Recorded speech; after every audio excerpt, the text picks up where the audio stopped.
Meus amigos, a mensagem que nós ouviremos agora nasceu no coração de um pai que perdeu uma filha. Um americano que nos trouxe uma palestra e houve muito choro de cura naquele auditório. E ele autorizou para que nós usássemos essa palestra para consolar outras pessoas com a graça de Deus. De repente você está ouvindo e diz: Luiz Lauro, eu não acredito em mais nada. Eu já perdi a esperança. Porém, eu lhe afirmo que você não perdeu a esperança. Nós vamos ter uma caminhada agora, é verdade. Mas não se esqueça que o Calvário de Cristo foi doloroso, mas Ele ressuscitou ao terceiro dia. A única certeza que nós temos é a morte. Mas nós que conhecemos Jesus, ouvimos a sua voz. Eu sou a ressurreição e a vida. Quem crê em mim, ainda que morra, viverá. E todo o que vive e crê em mim, não morrerá eternamente. Portanto, mesmo doendo, você vai ouvir essa mensagem e vai se identificar com algumas passagens para que você possa aceitar a voz de Deus falando com você e você possa entender. E se não entender, aceitar os planos de Deus para a nossa vida. Caminhando pela vida, na comunicação, no rádio, na televisão, nós nos deparamos a cada dia com pessoas que nenhuma palavra humana seria capaz de trazer um consolo. É por esse motivo que nós estamos aqui juntos. E hoje nós olhamos para trás e dizemos: até aqui nos ajudou o Senhor. Louvado seja o teu nome, Senhor.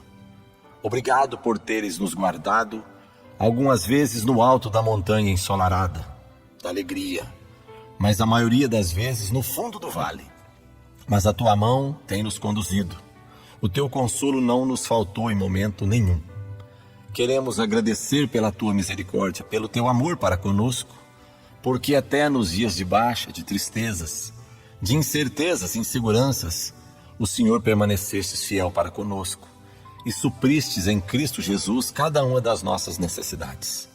Enxugastes e secaste nossas lágrimas, colocastes riso no nosso rosto, renovaste a nossa esperança no nosso coração, sustentaste a nossa vida nas nossas fraquezas, perdoastes todos os nossos pecados, e não foram poucos, mas perdoastes a todos eles, e não só perdoastes, mas apagastes para que deles não te lembres para nunca mais.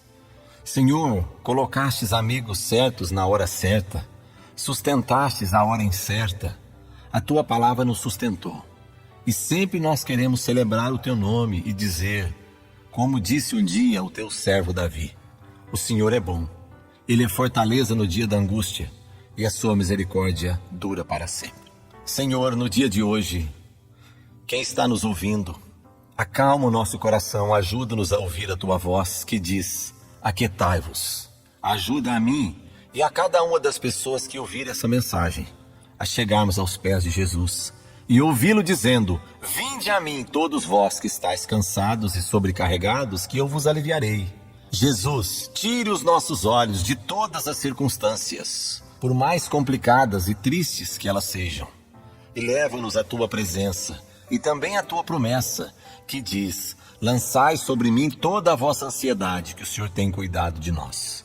Ó Deus, por mais que saibamos de cor, ajuda-nos a lembrar que o Senhor é o nosso pastor e nada nos faltará. Ele nos leva às águas tranquilas e aos pastos verdejantes. Ele refrigera a nossa alma. Senhor, por mais inquietante que seja a tempestade, ajuda-nos a lembrar que a sua voz fala mais alto que as tempestades. E hoje, cada um de nós que estamos ouvindo essa mensagem, lá no fundo do nosso coração, temos alguma inquietação. Alguns na área da saudade de um ente querido, outros na área familiar, outros ainda na área financeira, alguns na área espiritual e muitos na área da saúde. Senhor Jesus, estamos precisando de um toque. Manda, Senhor, sobre nós a tua paz. Ajuda-nos, abençoa, para que nós possamos, nesses minutos agora, sentir a tua voz falando aos nossos ouvidos, para trazer a calma e para aquietar o nosso coração. Diante dessas circunstâncias, nós te pedimos, ó Pai, fique conosco, fale ao nosso coração, para que possamos ter um entendimento de todos os seus propósitos para a nossa vida. Nós passamos agora, nessa caminhada, as 5 fases para a cura da tua dor. Nós vamos agora à primeira fase da dor, porque são as fases normais pela qual as pessoas passam na vida real quando elas perdem uma pessoa querida. Nós vamos então agora à primeira fase. Qual é a primeira fase? A primeira fase é o choque. No momento que você descobre que alguém da sua família tem uma doença grave, no momento que você descobre que alguma pessoa da sua família faleceu, o primeiro passo é um pesadelo, é um sonho irreal, parece que foi uma novela ou algo muito triste, mas parece que não é real. Nessa tristeza também existe uma confusão tremenda. Nós não situamos, nós não podemos sentir, nós não podemos pensar, nós fazemos somente as coisas rotineiras e muitas vezes não queremos fazer, nós não queremos levantar, nós não queremos tomar banho ou talvez escovar os dentes, nós não podemos ser criativos com nada. A mente está totalmente cheia de tristeza, de dor e nós não conseguimos pensar claramente. É um momento de grande confusão. Também experimentamos a falta de descanso. Pela adrenalina constantemente ativada, aí nós não dormimos bem, nós passamos por emoções muito agudas e há uma falta de descanso. Nós não conseguimos ajuda em nada, nós não conseguimos nos relacionar bem com nenhuma pessoa. Às vezes, as pessoas querem nos ajudar, mas criam um distanciamento e nós estamos no estado de alarma permanente. Os nervos estão a ponto de estourar, porque esse período de choque é um distanciamento psicológico. Parece que não é real. Nós estamos vendo de longe, parece que não somos nós mesmos. E nós pensamos todos os dias, se tivesse tudo bem com aquela pessoa. E nós começamos, e quando essa fase da dor começa a passar, o choque, quando vai passando o choque, é como se fosse uma anestesia quando você vai ao dentista. Logo ao seguir, passa a anestesia, começa o período de dor. Aí que você começa a sentir a intensidade da dor. Porque quando você está no choque, você ainda está anestesiado. A pessoa perde a energia, tem dificuldade de concentração, tem alterações do apetite, ou come muito ou não come nada, tem sentimento de pesar e de fracasso, tem dificuldade de tomar decisões, fica irritada com qualquer coisa, chora à toa, tem a sensação de que nunca essa dor vai passar. Tem dificuldade de concluir as tarefas necessárias a todo ser humano e às vezes começa a sentir pena de si mesmo e começa a rondar na cabeça pensamentos negativos, pensamentos de culpa. Tem vontade de sair correndo, gritando, são sentimentos indefinidos. É um verdadeiro terremoto emocional. E depois que passa o choque, aí vem a segunda fase que nós vamos falar dela agora, que é a consciência da perda. Nós vamos então à segunda fase. Nesta segunda fase, a pessoa reconhece que nunca mais vai ter o abraço daquela pessoa que faleceu aqui na Terra. Nunca mais vai poder conversar com ela. Aí você começa a criar imagens do nunca mais. Passa por momentos de conflitos emocionais. As emoções estão muito alteradas. E é muito difícil você pensar normalmente. Começa a ter um estresse prolongado, a adrenalina continua em alta, existe uma fadiga porque o estresse é contínuo na vida da pessoa, as emoções estão totalmente alteradas, a sensibilidade excessiva. Qualquer palavra que diz o médico, qualquer palavra que a esposa, um amigo, tentar colocar de consolo, de nada vai adiantar. Há uma sensibilidade exagerada. A reação é porque as emoções estão muito doloridas e começa um processo de raiva. Quando a pessoa perde um ente querido, a segunda fase da dor é a raiva. Mesmo pessoas santificadas vão experimentar a raiva. Aí raiva contra o médico, raiva contra o hospital, raiva contra a outra pessoa que dirigiu um automóvel se foi atropelamento, um acidente automobilístico, fica com raiva da polícia, você critica o governo, fica com raiva contra o comandante da polícia, a raiva contra Deus. As pessoas ficam brigando com Deus. Mas nós temos que ser sinceros com as nossas emoções, nós temos que ser franco com as nossas emoções. Nós perguntamos para Deus: o Senhor tem o poder, não há nada impossível para o Senhor, ó Deus. Somente uma palavra sua poderia ter liberado a minha filha do câncer, o meu filho do acidente. Mas Deus, na sua infinita graça, poderia ter livrado, mas não livrou. Começa então um sentimento de muita raiva. Deus, na sua infinita graça, não tirou a doença da minha filha, não livrou meu filho do acidente. Meu pedido era tão simples: Senhor, atende a minha necessidade. Mas Deus não atendeu a oração como eu queria. Deus teria poder para fazer, mas Ele não fez. Ele decidiu não fazê-lo. Tenho raiva de Deus. Vocês acreditam que Deus entende as nossas raivas e as nossas emoções?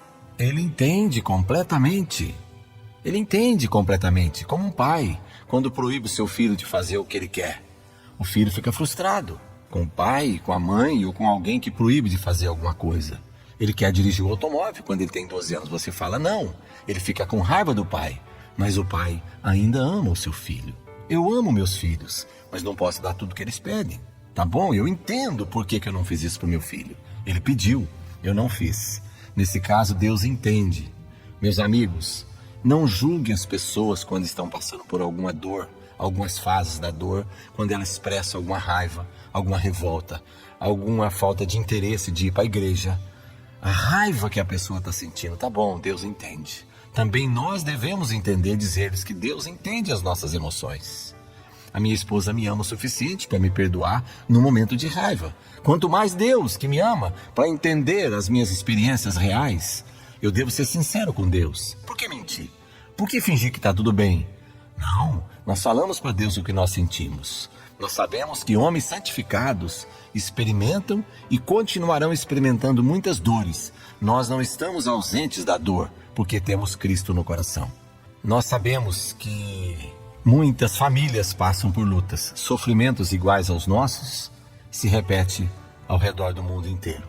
Meus amados, é melhor conversar com Deus, é melhor brigar e lutar um pouco com Deus, expressar o que sentimos e deixar que Deus nos dê uma palavra de resposta. As crises, a tristeza, a escuridão que nós estamos vivendo, isso é uma parte normal da cura. Cuidado, meus amigos, de julgar alguém que perdeu uma esposa, um filho ou alguém ente querido. Antigamente, as pessoas usavam a roupa preta de luto. A mulher ficava viúva e não podia sorrir durante um ano. As pessoas carregavam a tarja preta na roupa. E hoje não existe o luto por fora. O luto é por dentro. Às vezes, nós vemos alguém que passou por alguma dor, que perdeu um ente querido. Nos 3, 4 dias depois, ele pode dar um sorriso. Não julgue, dizendo que a pessoa não amava aquela pessoa que partiu. Não julgue ninguém. Quando você passar por momentos difíceis, você tem o direito de buscar cura. Aí você diz, olha, eu acho que esse amava mais a esposa, porque ele chorou mais. Eu acho que esse não amava tanto, porque ele não chorou. Às vezes, nós somos muito práticos para julgar. Tem que ter cuidado, para não ferir mais a pessoa que já está ferida. E agora estaríamos ferindo ainda mais com o julgamento incorreto. Nós não fomos chamados para julgar. Nós precisamos ter tolerância e dizer que isso vai passar. Jesus também teve emoções muito profundas e fortes, de raiva, de tristeza, de choro. Jesus expressou as emoções, Jesus chorou. Às vezes, nós pensamos que santidade, que uma pessoa realmente santificada, não deve ter emoções, nenhuma emoção. Muito pelo contrário. Vejamos o caso de Jesus Cristo.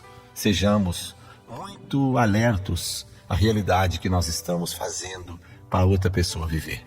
Deus nos mostra através das emoções que Jesus teve, que também a raiva aparece nos momentos da nossa vida. Tem também, na sequência das fases de cura da dor, vem um sentimento de culpa. Por que eu não levei minha filha no outro médico? Por que eu comprei essa moto para o meu filho? Por que eu comprei esse carro para o meu filho? Se eu tivesse matriculado ele numa outra escola, se ele tivesse estudando numa outra faculdade, por que eu não fui no lugar dele fazer isso? Por quê? Por quê? E você que está ouvindo essa mensagem deve também estar perguntando por quê. Muita culpa chega no nosso coração. E quando existem perdas, nós temos a tendência de colocar a culpa na outra pessoa, na esposa. Colocamos a culpa em alguém. Aí mistura a culpa de todas as pessoas, gerando muito mais. Nós partimos então para a terceira fase de cura. É o isolamento. O isolamento não quer, a pessoa não quer ver ninguém, está ferida emocionalmente, não quer estar em grandes multidões, não quer ver muita gente. Muitas pessoas vêm com os cumprimentos, muitas perguntas. E aí, como é que você está? Aí você não quer ver ninguém. O isolamento é para sobreviver. Vem o desespero. Parece que nunca vai passar. nunca vou voltar ao normal, nunca vou sorrir outra vez. A pessoa vai ficando desesperada, a vida se faz mais e mais pequena, mais e mais difícil. Aí vem a fadiga emocional, fadiga física, fadiga em todos os sentidos. Também temos que fazer o trabalho de cura, o trabalho que essa dor leva um tempo para passar. Requer paciência. Você tem que fazer o trabalho. Então você tem que continuar deixando essa dor e cuidando do teu coração. Existem alguns psicólogos que afirmam que depois da morte de um ser querido é muito saudável um choro profundo. Quando todo o corpo está vibrando, tremendo com aquele choro, um choro profundo.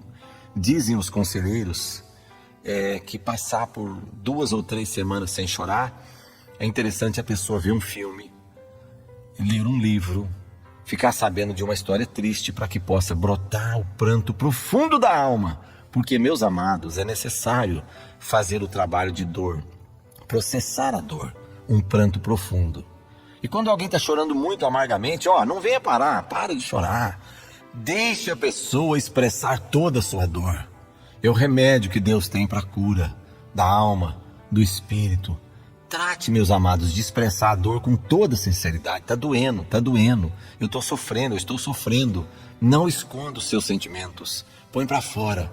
O choro também é um sintoma de cura. Nós vamos agora para mais uma fase. É uma fase de hibernação, isolamento. A pessoa desliga o telefone, não quer atender celular, não vai abrir um e-mail, não quer ver mais ninguém. Esta terceira fase pode durar bastante tempo. Quando morre alguma pessoa muito querida, você não quer ir à igreja, você não quer ter relação com ninguém, você não quer ir no mercado, você prefere um lugar quieto, calmo. Não adianta você tentar levar alguém no lugar onde, vira para a pessoa do lado, dê um abraço. Não, você prefere ficar só com Deus. Você prefere uma oração do Pai Nosso. Você prefere uma oração silenciosa. Meus amados, a gente não quer surpresas, nada de levantar o braço, abraçar 5 pessoas. Não queira levar uma pessoa que está passando por dor. Eu vou levar, não queira fazer perguntas. Como é que tá, meu irmão? Como é que você tem passado? Deus tem te dado consolo? Você sabe que quando vêm pessoas, algumas fazem perguntas. Às vezes no dia do sepultamento, chega perto da pessoa que está ali do lado do caixão da pessoa amada. É uma palavra difícil de falar. Mas as pessoas chegam, e aí, o que você está sentindo?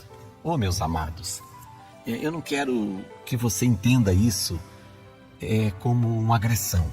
Mas não pergunte. Você não consegue consolar a pessoa. Só Deus pode consolar. Às vezes você quer que a pessoa cante uma música, não adianta. Deixe ela chorar profundamente. A música toca a alma.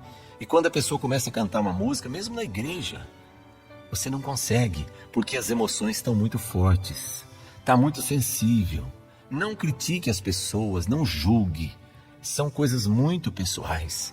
Você pode fazer uma visita, pedir a ela, se ela quer que você leia um salmo, leia o Salmo 23, reze com ela, ore com ela. Dê tempo para que ela se recupere as suas energias emocionais. Ofereça-lhes opções que talvez são coisas muito pessoais. Porque quando estamos nas fases normais, nós preferimos festas alegres, aplausos, batendo palmas, dançando. Isso é o que a gente prefere quando a gente está vivendo uma vida normal.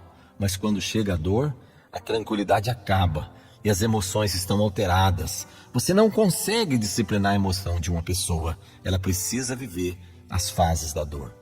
Nós vamos agora para a 4ª fase da cura.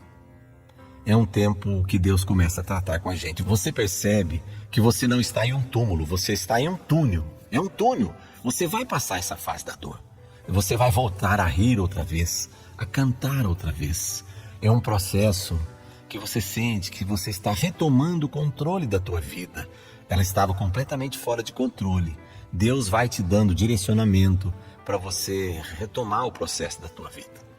Você vai desistindo dos papéis antigos. Você já começa a imaginar que aquela pessoa não está mais do teu lado. Você não vai poder ver mais, abraçar mais, estar com ela, passear com ela. Aí você já começa a desistir dos papéis antigos. Aí você vai colocar no teu coração a certeza que um dia você vai estar com essa pessoa no céu. É difícil, mas você precisa desistir dos papéis antigos que você representava. Nós temos que seguir perdoando, esquecendo, pouco a pouco, pela graça de Deus, passando essa fase de amargura, buscando novos significados. Não somente novos significados, mas às vezes nós precisamos de uma nova identidade. Às vezes você tem que buscar a cada dia a graça de Deus para você continuar vivendo. Deus nos dá graça, mas nós precisamos fazer a nossa parte. Meus amados, o mundo está cheio de sofrimento. A raça humana sofre. Todos nós sofremos, santos e pecadores. Todos sofrem, todos os seres humanos. De repente um terremoto, de repente uma catástrofe, e pessoas inocentes começam a sofrer. Nós já acompanhamos terremotos de pessoas que foram soterradas vivas. E aí? Se você procurar resposta aos olhos humanos, você não vai entender. Um dos homens mais santificados, São Paulo, pediu a Deus que retirasse o espinho. Pediu 3 vezes, mas Deus respondeu: a minha graça é suficiente. Por favor, meus amigos, não vamos ser insensíveis para criticar, para falar de um amigo. Se ele escutasse a voz de Deus, ele não estaria passando por isso. Nós sabemos que a tempestade vem sobre o justo, sobre o injusto. Nesta vida há terremotos, crises, ladrões, incêndios, assaltos, batidas. Nesta vida há pessoas que nos farão danos, mas que Deus pode nos dar a graça para perdoar e para continuar vivendo. Aí começa a fechar as feridas. Pouco a pouco as feridas vão sendo fechadas, mas sempre vai ficar uma cicatriz. As emoções são menos cada vez. No começo elas são devastadoras. Já depois de 1, 2, 3 ou 4 anos, para cada pessoa tem um tempo de cura. E de vez em quando aparece de novo aquela onda de tristeza. Quando toca no assunto, a pessoa se emociona. Depois de 40 anos na comunicação, eu tenho percebido reação de várias pessoas com uma diferença muito grande. Algumas mães, quando perdem os filhos, limpa todas as lembranças da sala, tira as fotos, a roupa, doa tudo, não quer ver. Outras mães mantêm as fotos em cima da mesa. Mas eu conheci também casos de mães que continuavam lavando, passando as roupas de seus filhos, como se eles estivessem vivos ainda. Mas o tempo de Deus não é o nosso tempo. Deus vai retirando do coração das mães, dos pais, essa dor. E a pessoa vai aceitando. Aí você percebe que você tem força emocional. Você tem força para ser criativo. Força para seguir adiante. Para retomar as suas responsabilidades. E para reconhecer também que ninguém pode fazer você feliz, a não ser que Deus interfira na sua vida de uma maneira sublime e divina, para você recomeçar novamente toda a sua vida. Com a ajuda de Deus, nós aprendemos a viver sem alguma coisa que nós temos perdido. Aí você começa a focalizar os olhos nas necessidades. Você coloca diante de Deus para seguir adiante. Você começa a investir em outros projetos, na vida de outras pessoas. Isto já indica que chegou um pouco da cura. Há um renovo. Você está outra vez capaz de levar a carga de outras pessoas. Você usa a sua dor para consolar outras mães, outros pais. Agora você tem outra vez a energia para tomar a dor dos outros, porque você já está num nível renovado pela graça de Deus. Você encontra alguns substitutos, não que vai ser uma outra pessoa, mas Deus vai colocando circunstâncias na tua vida para que você possa suportar as fases da cura. Existem alguns perigos nessa caminhada. Algumas pessoas partem para o adultério, outras na bebida alcoólica, outras pessoas vão para a droga. O perigo é que a pessoa vai fazer algumas coisas destrutivas. Quanto tempo uma pessoa vai precisar para completar o processo de dor, de lamento? Isto é muito individual, meus amados. Assim como as nossas marcas digitais são únicas em todo o universo, cada pessoa tem o direito diante de Deus de ter uma reação diferenciada, de acordo com a sua personalidade, suas necessidades, sua realidade. Nós não podemos julgar nem falar: você está processando muito mal, você deve vender as coisas da sua filha, você deve vender as coisas do seu filho, como nós já falamos no capítulo passado. Cada pessoa é diferente. E que bom Que Deus trabalhe na nossa vida com tolerância, com graça, com amor, com compreensão. Não venha julgar ninguém. Às vezes alguém que perdeu uma pessoa há muito tempo, no mesmo dia, ela passa pelas 5 fases da dor. A emoção, o choque, o choro, o consolo, no mesmo dia. Sobreviver é tudo que nós precisamos. Alguns dias depois que você passa, você retoma os cursos que você fazia. Deus vai direcionar a sua vida. Você precisa de estar ao lado de alguém que te abrace. Você já começa a aceitar novamente tratar daquele assunto. Você está lentamente partindo para o processo da cura. Nós vamos agora a uma caminhada de esclarecimento dos sofrimentos que nós ouvimos das pessoas que passam por essa dor. Quando você visitar alguém que perdeu alguém querido, um ente querido, que está experimentando uma dor, você não pode entender, é melhor dizer que você não entende. Eu não sei o que a pessoa está passando. Você apenas quer expressar o seu amor pela pessoa. Às vezes, as pessoas chegam perto de uma mãe, de um pai que perdeu um filho e afirmam: eu sei o que você está sentindo. Você não sabe. Só sabe quem passou por essa dor. Às vezes, uma pergunta pode ferir ainda mais. Neste momento, a pessoa queria ouvir uma voz de Deus no coração e não a voz humana. Eu me lembro de um caso de uma menina de 12 anos que deveria chegar em casa ao meio-dia e às 3 horas, às 15 horas, ela não havia chegado ainda e chegou em casa, a mãe estava angustiada e disse: minha filha, por que você demorou? E ela disse: mamãe, uma coleguinha minha da escola foi atropelada e eu fui consolar a mãe dela. A mãe disse para a filha: minha filha, mas você não fala, você é tímida, eu nunca vi você falar com ninguém. Ela respondeu para a mãe: é verdade, mamãe, eu fui lá no velório, eu não falei nada, eu só abracei e chorei com ela. Não queira dizer também: Deus estava precisando de uma voz para cantar no céu, Deus queria uma flor para o jardim. Isso enche de raiva o coração de alguém que está passando pela dor. Às vezes a pessoa diz: por que levou a minha filha e não levou a tua? Sinceridade, transparência. Por favor, não coloque nenhum exemplo, nenhum conselho leviano no ouvido, no coração de alguém que está passando por essa dor. Alguém que perdeu uma filha, um filho. Você diz que é para o bem da pessoa. Uma filha morreu. É muito difícil compreender. A gente não compreende. Faz ferir mais ainda. Lamentavelmente, você só vai fazer mais ferida. Não há um remédio de uma cura fácil, um remédio instantâneo. Aí chega o Natal. Aí chega uma festa. Deus vai colocando alegria aos poucos. Mas uma coisa nós podemos afirmar: cada caminhada que nós damos pela vida vai ficando um pedacinho de nós. Somente no céu nós nos encontraremos novamente. E é bom lembrar mais uma vez que uma pessoa vai sair e entrar muito fácil em cada fase que você passa. Número 1, número 2, número 3. Você vai passar de novo por emoções. Você não espera, de repente vem aquela 4ª fase. Aí você retrocede no 2º período. Você precisa todo dia da graça de Deus. Você pode ainda entrar em um processo de depressão. O corpo não resiste mais ao ritmo da vida, da tensão, as crises. Aí começa a apagar alguns circuitos, porque o nosso corpo sabe que nós não podemos seguir, que você vai perder alguma coisa. E a própria depressão nesse período pode ser também um processo de cura. É um desligamento para você começar uma vida nova com a graça de Deus.